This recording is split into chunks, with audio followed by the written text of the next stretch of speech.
Wali Kota Kendari Zulkarnain Kadir membuka sosialisasi sistem pemerintahan berbasis elektronik yang difasilitasi Kementerian Pendayagunaan Aparatur Negara dan Reformasi Birokrasi dan Kementerian Komunikasi dan Informatika yang berlangsung secara hibrid di Media Center Rujak Wali Kota Kendari, Kamis 6 Agustus 2021. Wali Kota Kendari Zulkarnain Kadir mengatakan kemajuan teknologi saat ini sangat berdampak besar bagi kehidupan, termasuk pada pemerintah dalam memberikan layanan kepada masyarakat.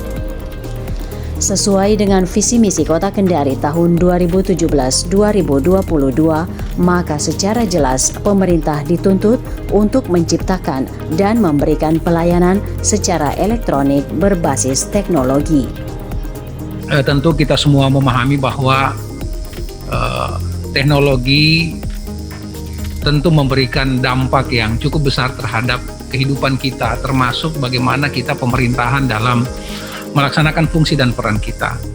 Saya kira saya secara pribadi sudah berulang menjelaskan tentang pentingnya teknologi ini kepada seluruh pimpinan OPD lingkup pemerintah Kota Kendari, karena menyadari bahwa amanat masyarakat yang disampaikan ke kita dalam bentuk RPJMD yang sudah kita putuskan sebagai visi dan misi kita 2017-2022 bahwa kita menginginkan Kota Kendari menjadi kota layak huni berbasis ekologi, informasi, dan teknologi. Wali Kota mengaku meski sudah memulai, namun perbaikan masih terus dilakukan karena teknologi juga terus berkembang. Dengan perkembangan teknologi, ASN sebagai pelayan publik juga harus selalu mengikutinya.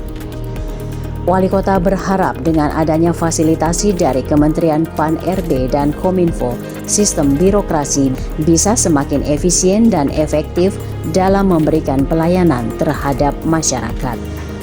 Wali Kota menambahkan di Kota Kendari sejumlah layanan elektronik sudah diterapkan, di antaranya SPPD elektronik, layanan terintegrasi Laika, dan beberapa layanan lainnya.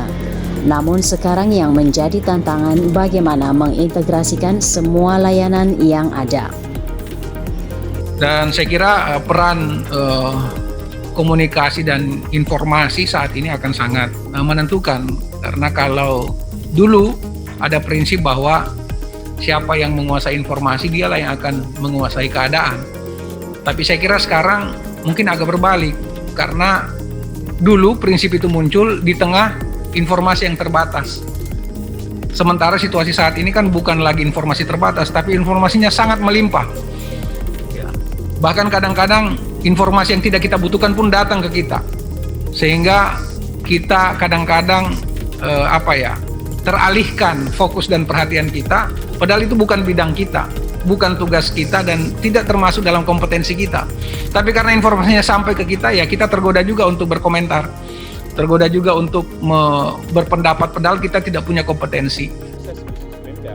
Sementara Kadis Kominfo Kota Kendari Muhammad Nur Razak mengatakan penerapan SPBE dapat mendukung pelaksanaan transportasi digital pemerintah dan pelaksanaan tata kelola pemerintahan dalam mewujudkan tata kelola pemerintahan yang bersih, efektif, transparan, dan akuntabel. Dia menambahkan berdasarkan rekomendasi hasil pemantauan dan evaluasi SPBE nasional, terdapat beberapa hal yang perlu menjadi perhatian, yaitu komitmen, tata kelola anggaran belanja, teknologi informasi dan komunikasi, literasi, kolaborasi internal, dan layanan SPBE.